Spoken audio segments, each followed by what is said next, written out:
Press conference of my life with Elder Groberg seated beside me. It was the Monaco Hotel. It was for the original Other Side of Heaven, and I was scared to death. I remember sitting up here and somebody said to me afterwards, "You look like you were dead." And so I hope I look a little more lively today. I'm pleased and honored to be here with these great friends and filmmakers, and with Art Van Wagenen.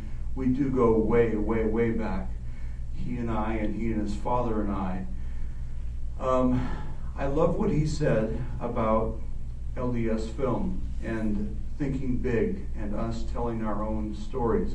I love the reference to Black Panther. I flew back here last night from Suva, Fiji, where we are prepping The Other Side of Heaven 2, a sequel to the original Other Side of Heaven.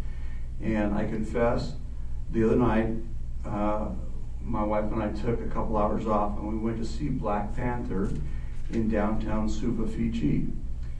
Let me just tell you, the experience of seeing that movie in a theater full of dark-skinned faces and hearts and minds was a remarkable, powerful experience.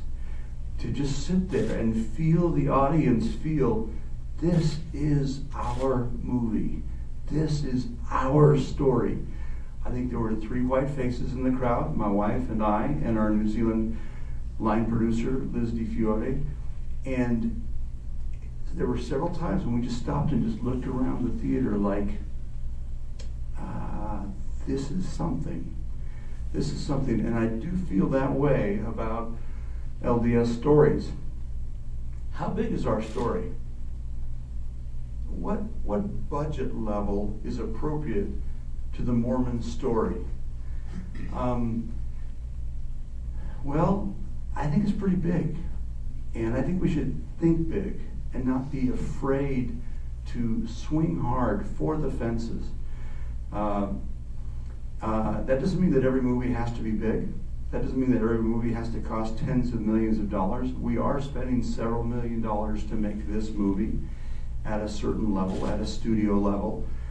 You can make a movie for a lot less that can matter as much or more.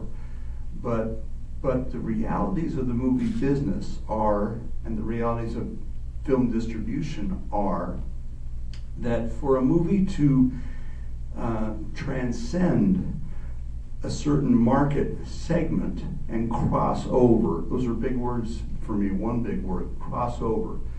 You have to have a certain amount of raw production value inherent in the film.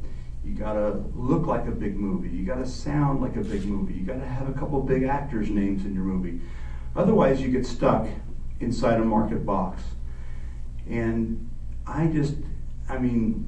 I'm getting older and I'm losing my passion as my energy levels diminish every day slightly.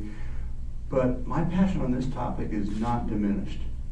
Mitt Romney ran for leader of the free world. He did not run for the mayor of Provo. Our stories are as big as we think they are. And we've got to tell them with that level of passion and intensity.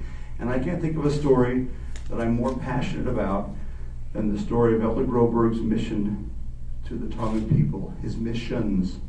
The first Other Side of Heaven told the story of when Elder Groberg, as a 19-year-old young man, went from Idaho Falls to Tonga in the 1950s, 1954 to 57. He encountered extraordinary sacrifices, adventures, tragedies that stretched his soul and stretched his faith and taught him much of the things that matter most. This movie tells the true story of when he returned only 10 years later as a young man in his early 30s with a wife and 5 little daughters, one only a few months old, to the same place to serve as mission president. And guess what? His wife and children had the same kinds of adventures and excruciating tragedies and trials of their faith. So it's a beautiful thing to come back. I do want to say this. Elder Groberg has been wanting this movie to be made, has been encouraging this movie's production ever since the first one was made. Why?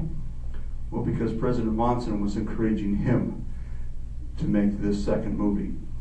I have resisted for 18 years that opportunity, and I've resisted for one reason. The first one was made, as I stated earlier, at a certain production budget level that was big. It was a studio-released film. Walt Disney Home Entertainment took that movie and sold, millions and millions of copies. And it was distributed in hundreds of countries, dozens of languages worldwide. And I thought we couldn't necessarily do the second one at the same level. But Elder Groberg patiently and kindly, as President Monson nudged him, he would nudge me. And he just kept saying, well, it's going to happen. I know it's going to happen. And a few months ago, he came to me and said, Mitch, I'm not getting any younger, and neither are you. So it's time. It's time to make this movie. Let's do it. And I said, how? And he said, I don't know, but I know we're going to. I just know we're going to. So from this day forward, I want you to act as if this movie is happening.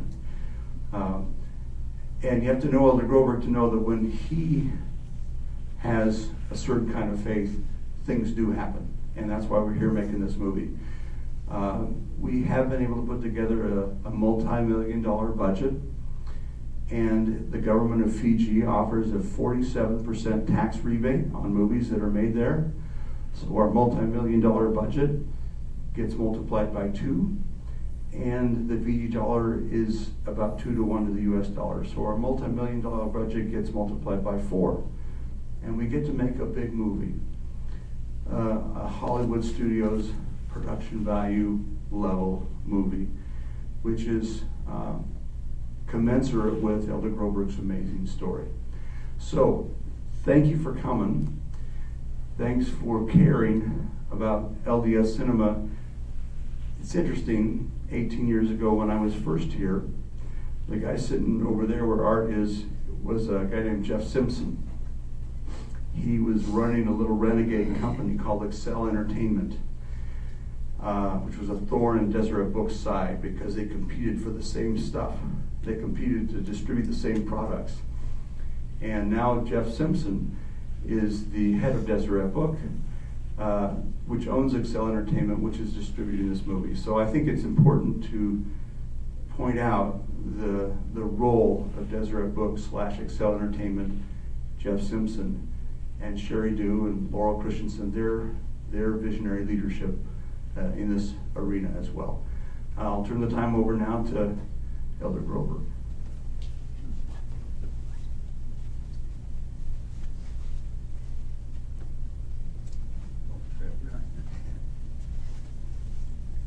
Good morning. As Mitch was talking here, one of the thoughts that occurred to me is, wow, it sounds like you're kind of high on yourself and want to get movies made, and I want to disabuse that thought from anyone's mind. The last thing in the world that I want to do or wanted to do is to have a movie made of my experiences. I didn't even talk about them, and when I was called as a general authority many years ago, Elder Monson had been our supervisor when I was mission president in Tonga. And one of the first things he told me as a general authority is, he said, John, I want you to write a book about your missionary experiences in Tonga. And I said, oh, why? I've learned since that you don't ask the senior brethren why, you just do what they say. But anyway, I did. I said, well, why? And he said, because if you don't, that'll be a chapter of church history that'll be lost. Because people don't go into those kinds of circumstances nowadays. So a little bit reluctantly, I said, sure, I'll I'll try. And so I started looking through journals and writing, and a few months later he said, how are you coming? And I said, well, I'm working on it. A few months later, how are you coming? Well, I'm making a little progress. I've got an outline. And it went on and on. Finally, he could tell that I wasn't that serious about it, so he one day said, John, I want the manuscript on my desk in 1 year from today. And so 1 year from that day, I had the manuscript, but it was a full year. From that day, I had the manuscript on his desk, and when he read through it, he called me in again, and he said, well,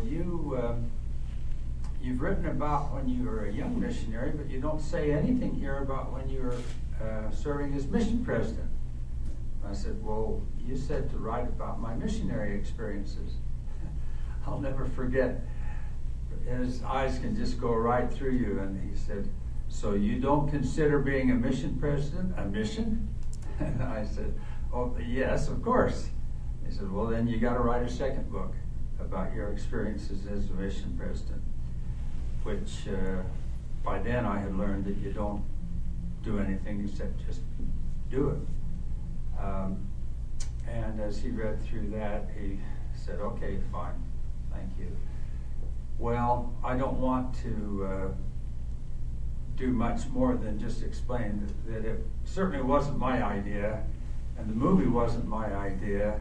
As Mitch mentioned, the first movie came about on the basis of him just reading the book and deciding that that would make a good movie. And when they approached me as the author of the book to get the rights and so forth, I said, look, it isn't my book. I did it at the request of the First Presidency. You got to talk to them. So they did, and the First Presidency said, yeah, you're welcome to make a movie as long as you stick to the book and don't go off on big tangents. And they did a good job. They, as you all know, movies have to condense books. There's like 300 pages in the book, and you can only have the equivalent of about 100 pages in a movie. So they had to condense and combine and so forth. But they did a really good job. The first time The Other Side of Heaven was shown was actually to a group of, let's see, it was in the Joseph Smith, well, in the Legacy Theater, the Joseph Smith Memorial Building, and President Hinckley asked all the brethren and their wives that were in Salt Lake, so all of the First Presidency, 1270, whoever, Bishop, whoever was there, and they showed it. It was the first time I had seen the film. And I was, if Mitch was scared, I was double scared. What if this is a mess? I didn't really have a lot to do other than writing the book. I didn't have a lot to do with the making of the film.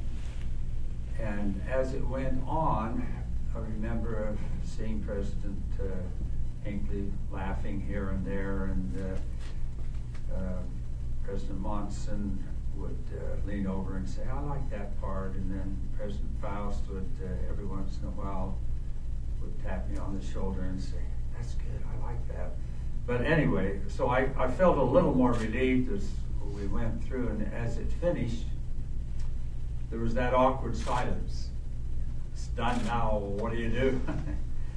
And I remember very distinctly of President Hinckley standing up. He had his cane with him at the time, and he poked Mitch in the back and said, good job, young man, good job. I like it. I think it'll do a lot of good. And then he turned to me and he said, well, that was good.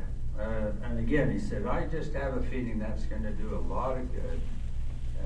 Then he turned to his counselor and says, well, let's get back to work. Off they went. And so I felt relieved as much as anything, and just kind of figured it was over.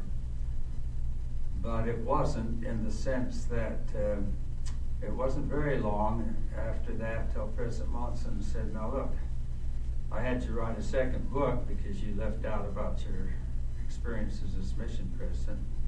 When are you going to make the second movie? And I said, I didn't make the first movie.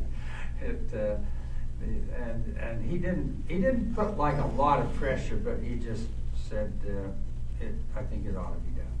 And Mitch has said that. So we have many friends of the other side of heaven, and a lot of those friends have expressed a willingness to help in making the, I guess, sequel, we would call it. And that, again, I'm just happy, mainly because I feel like I'm doing what Elder Monson or President Monson now felt should be done. And other than, if it were not for that, I can guarantee you I wouldn't be involved in any way, shape, or form. It's nothing to do with me. It's just to do with the story of people who are willing to serve missions and to take their families into places that otherwise they just probably wouldn't go, and do things that they otherwise wouldn't do. And I think that's the great story, is that there are people today in our earth that are willing to do things that are beyond their capacity, beyond their ability, because of their faith in the leaders and in ultimately their faith in the head of the church, and their faith in feeling that this is what the Lord wants them to do. And I can't imagine a better place to serve for me, and I know others serve other places and feel the same way about those places, but for me, serving among the faithful Tongan people, and I say faithful in the sense of being full of faith and allowing things to happen that just wouldn't otherwise happen. As mentioned, we had 5 daughters when we went down there, and our first son was born there. The Queen of Tonga was good friends with my wife Jean, and when she found she was expecting, she says, "You're going to have a boy in Tonga. You've got 5 daughters, now it's your turn to have a boy." And she did. And anyway, there were a lot of health challenges, and that's kind of into the movie. But I'll just conclude with those thoughts that I hope none of you feel like I'm trying to be self-serving or our family. Jean is, I wouldn't say, she's very private in the sense that, and would definitely want people to know that this isn't us. This is the Lord working through us, as He does through other people and as He can through you. And I think that's probably about all I should say this evening in Gorham at the Deseret Theater. They're having a re-release of the Other Side of Heaven 1 and the announcement of the making of the Other Side of Heaven 2, the Fire of Faith. And we hope that that will be another opportunity to help people understand that there's lots of good people all over the world, and the people in Tonga have just recently suffered in the last few weeks from a really bad hurricane, and part of the proceeds of this evening's event are going to help them. And so I just express my love to not only the people of Tonga and to the leaders of the church, but to good people everywhere throughout the whole world. And I'm grateful for this opportunity. I'll turn the time back to Mitch.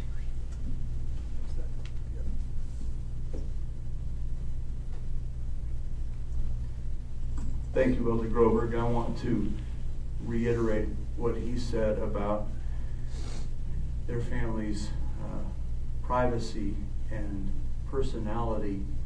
They are not self-aggrandizers. Elder Groberg, when asked about making the first movie, he said, "What?"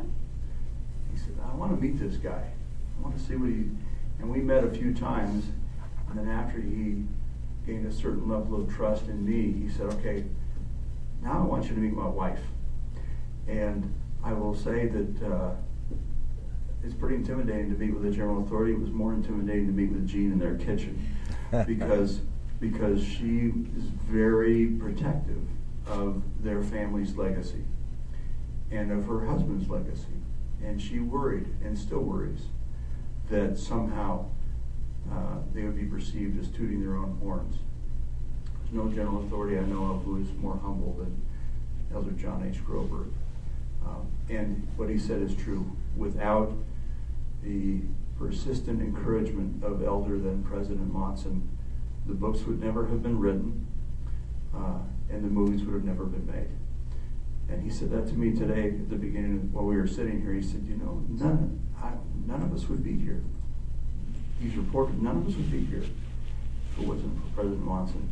And I got to just a little bit of a teaser here. President Monson is in our movie.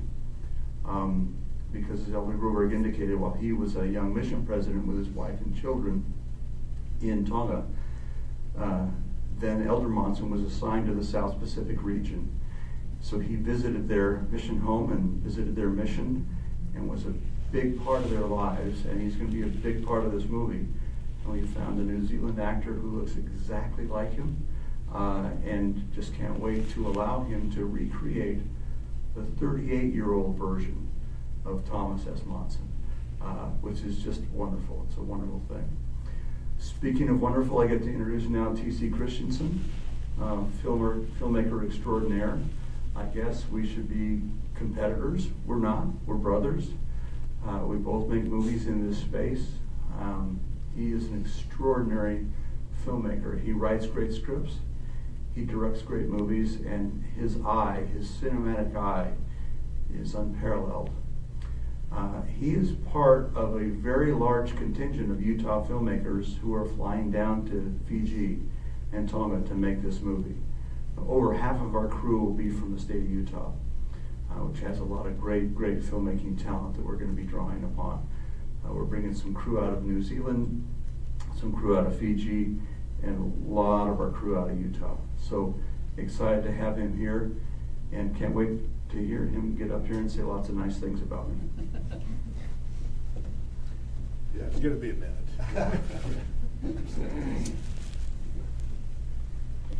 I like to be involved with good projects, and I also love ketchup. And I went to Fiji 2 weeks ago, and they have ketchup. So I said, okay, I'll do your movie. I brought down a bottle of ketchup, and then I got in the restaurant, and they had the same exact thing It's everywhere. A true story. It's a true story. The other thing I love to do is have opportunities as a director of photography. One of my idols in photography is Nestor Almendros, who was an amazing cameraman, since passed on. And Nestor Almendros said, it's impossible to take a beautiful picture if what's in front of the camera is ugly. Well, I get to go to Fiji. I get to have all these terrific locations, been down there and seen great spots that now I get to come and photograph, and in a widescreen, with the same camera that every other great movie is using now. That's a great opportunity. That's all you need to know from me. I'm glad to be involved. Thanks. Well, Okay. I know you don't really care, but I do want to tell you that we went to a really nice restaurant in Fiji because I wanted TC to like the food there. And he pulls his bag out, puts it on the table, opens his bag, and I thought he was going to pull out his computer. He pulled out a Ziploc bag with Heinz ketchup in it. I thought it was a joke. He puts it on everything. So we've exhausted our time in terms of the kind of the bullet points we wanted to communicate. Are there any questions that you'd like to throw at us, or Michelle, is there anything we missed that you'd like to ask us to address? Maybe it's the theatrical. Theatrical? Yes. The movie will be released nationwide theatrically in a partnership between Brandon Purdy's company, Purdy Distribution, and Deseret Books / Excel Entertainment.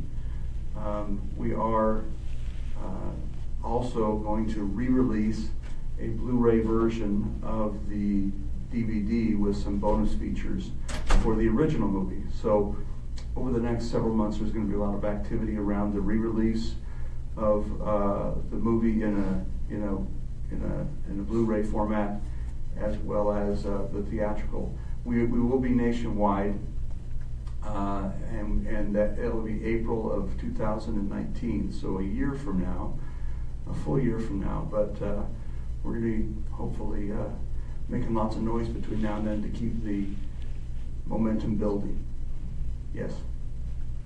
Can you talk a little bit about the actors that will be playing these roles? So obviously, Anne Hathaway will return as Jean. What? We were saving that for the very end Wow, to announce. that would have been exciting. Yeah. Christopher Gorham will be returning to play the role of Elder Groberg. The role of Jean Groberg will be played by a New Zealand actress named Natalie Medlock, who's a fantastic actress, and I think she'll get her own Academy Award in coming years. We are returning some of the actors from the original film. Fecky, the character of Fecky, will be returning. Joe Folau is the name of the actor. Nathaniel Lees, who played the role of the branch president, Kalepi, is coming back. He's since been in The Matrix and Lord of the Rings and a lot of big movies. Great actor. Fetu Fala, who plays Asi, the branch president's wife, will be coming back. And who did I miss? Let's see, one other great. Midiama Smith, the temptress, the seductress, who Elder Groberg ends up bringing the gospel to, is coming back. Really interesting. She's a big fat deal in New Zealand. She's been the lead of of their #1 TV show for the last several years, and we're really lucky that she's followed in the path of her character in Elder Groberg's first movie. She's settled down, married, has a couple of children, and leading a great life. So those four will be back for sure. Yes, John.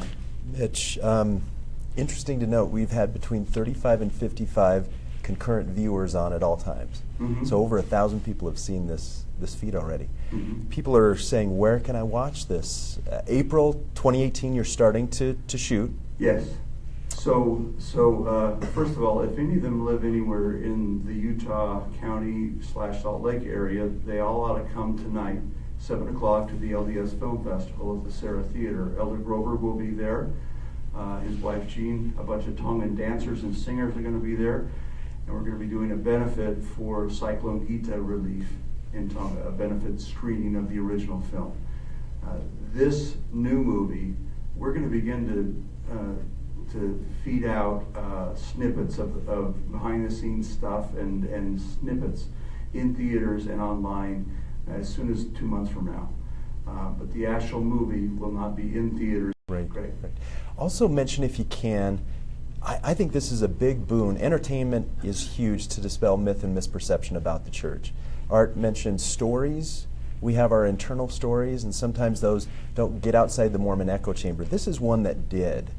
Any stories, Elder Groberg or Mitch, about dispelling myth and misperception about the church, how somebody stumbled onto this film and because of that investigated the church and maybe even joined the church?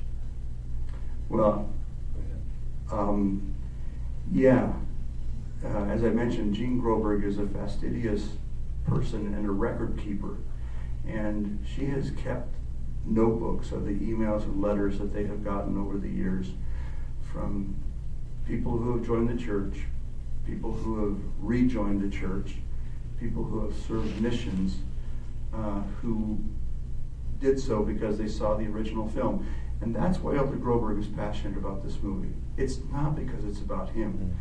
It's because the spirit of the Tongan people and the spirit of Polynesia and the spirit of the Lord that these movies contain, they have a certain magic to them, and they do good. People see them and they feel something, and they change their lives. And really, what a cool thing to create a movie that just kind of works its way around the world, does its own thing, and without compulsory means affects people. I said this before, and it's kind of a bold thing to say, but TC and I are in agreement on this. We're both big Frank Capra fans. We love movies that have light in them. and we're kind of unabashed about that. Why would anybody want to devote years of their lives to doing a great job of telling a dark story? Why? I mean, what's the point? Why do a great job of doing a bad thing? So other Groberg stories, the Polynesian stories, are full of light. And the original Other Side of Heaven has been viewed by hundreds of millions of people. Millions of DVDs sold by Disney. Millions of people saw it in theaters. Unfortunately, tens of millions of people ripped it off and saw it free on YouTube. But, you know, and I called the Groberg about that, saying, "Oh man, I heard that they're pirating our movie in China." He said, "That's great." Wow. You know, so it all kind of depends on what your motivations are. But the movie, I mean, the original movie was shown in every major Muslim country in the world: Yemen, Iraq, Indonesia, the United Arab Emirates, Saudi Arabia. My goodness, places where the word Mormon could never ever be uttered out loud. It's been on TV and sold in their DVD shops. So that's why I get passionate about making movies at a certain level. What's the point if we make a movie about ourselves, for ourselves, and show them to ourselves? What's the point? We already know we're pretty cool. The rest of the planet needs to figure out who we are. And we shouldn't expect other people to tell people who we are. Because we might not like what they say. Probably won't. Yes, John? A couple things. What's the name of the New Zealand actor who's playing President Monson? His name is Russell Dixon, Dixon. And you know what? I'll get a photo of him to Michelle Moore to distribute. You should have been at the audition. He comes in and says, "Want to see me wiggle my ears?" Like, what? I said, yeah, I can do it. It was something else. I'm really excited about that. Is Jerry Mullen involved this time? No, Jerry is retired from the movie business. He's a friend of the movie, but he's not day-to-day involved. And John Garbett, one of the original producers as well, one of the producers of the original film, is working full-time for the church. So this movie will be produced by myself and a Utah producer named Steve Lee and a New Zealand producer named Liz DiFiore, Difiore, a very accomplished producer from New Zealand. Yeah. What has been the number one obstacle in the 17 years since the first movie to getting this one off the ground? It's kind of the thing Art talked about at the very beginning. Being able to fund the movie such that it could be made at an appropriate level. The original movie was produced for $7 million US, which would be about $10 million US in today's money. We made it in New Zealand when the New Zealand dollar was 45 cents to the US dollar, so we really got about a $20 million product. And the movie felt like a big studio film. And whenever Groberg talked to me intermittently about doing this, I just said, if I make this movie for the amount of money that we have available to us, you're going to be really disappointed. It's just not going to look or sound, or it's going to be small and rushed. And so recently, this Fiji tax rebate of 47% is a relatively new thing. You want to know why every Survivor series in the world is shot in Fiji? It's because of the 47%. So this 47% tax rebate actually was magic, and it allowed us to get within striking distance financially with the resources we had to make a big movie. Yeah. Can you say what the number is? Several $1 million. 7-figure, 8-figure? Seven figure, yeah. Less than 10, but close to 10. Yeah. And that's a two-edged sword. I mean, I know that there are filmmakers out there who think that to spend a lot of money to make a Mormon movie that's not going to be profitable, or that will likely not be really profitable, is irresponsible and outrageous. And it just poisons the well for everybody else who wants to make a movie at a lower budget level. I completely understand why they feel that way. And that's been the ongoing dialogue between Hilda Groberg and I don't want to make a movie that is so cheap that it looks terrible, or that is so expensive that everybody's unhappy that they didn't make their money back. And at a certain point, that became less important. As you mentioned, friends of the movie, friends of the original movie who saw that, I mean, literally tens of thousands of people have gone on missions who wouldn't have gone. And tens of thousands of people have joined the church who would not have joined the church. And they have the notebooks to prove it. And at a certain point you say, that's not that important. And that's really what has happened, is that a group of people have gotten together and said, it's really more important to make a movie of quality that that has the capacity. And why did the original Other Side of Heaven do what it did? I need to, it's not because I'm the most brilliant filmmaker in the world. It's because Anne Hathaway was in it. I mean, that's the If you guys have any questions, go ahead and ask them in the comments. Was in it, then Disney wanted to distribute it. Everybody wanted it worldwide, and we're still, re-upping distribution deals in Estonia and Russia and in the U.S. because it's still a big seller on iTunes, because they look up Anne Hathaway and say, oh, so yeah. Let me just make a comment. Sure.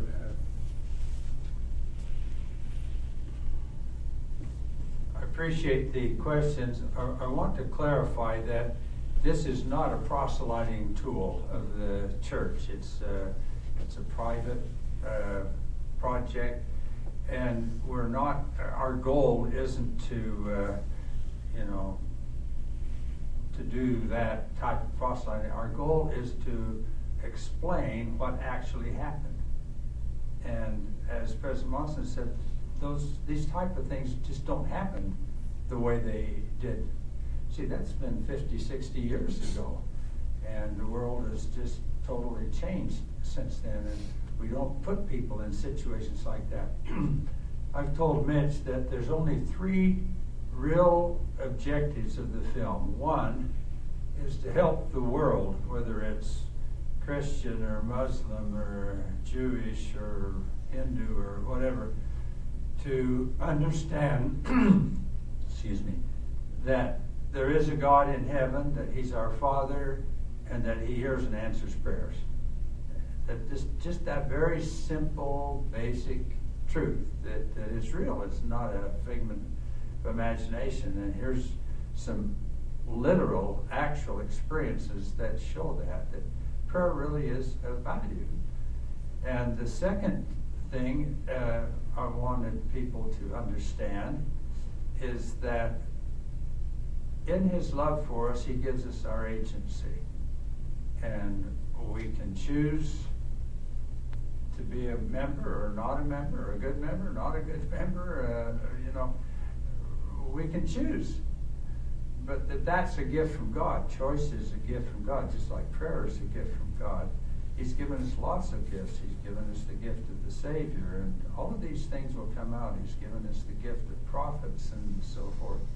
And then the third point is that families are really, really important in all cultures. And I think all of us understand that we're kind of losing a lot of these things, even here in America, let alone in other parts of the world. And so it's really an opportunity to not preach, but to just explain. Here's what happened, and this is the result of people with faith giving prayers for others who aren't of their faith. Some of the best people in the world that I know are preachers and ministers in other religions. Some of my best friends, and they're good people, and we want anyway, that's kind of. Yeah, it's time to wrap. I'll tell you just by way of tiny preview. Elder Groberg started to tell you. When their Tongan son was born in Tonga in the about 1967, he was very ill, and he became so ill so soon that it was impossible to get him on an airplane to the United States to treat him. They didn't think he'd make the flight. And part of our movie treats how the entire nation of Tonga, all the people of every faith, united in fasting and praying for that little boy's life. So the message of this movie, I think you'd be surprised how ecumenical it is. It's not a Mormon movie at all. It's a broader movie about faith and love. Any other questions before we wrap here? We are so grateful that you would come, and to Deseret Book for having us, and to TC and Elder Groberg for taking their time. Thank you very much.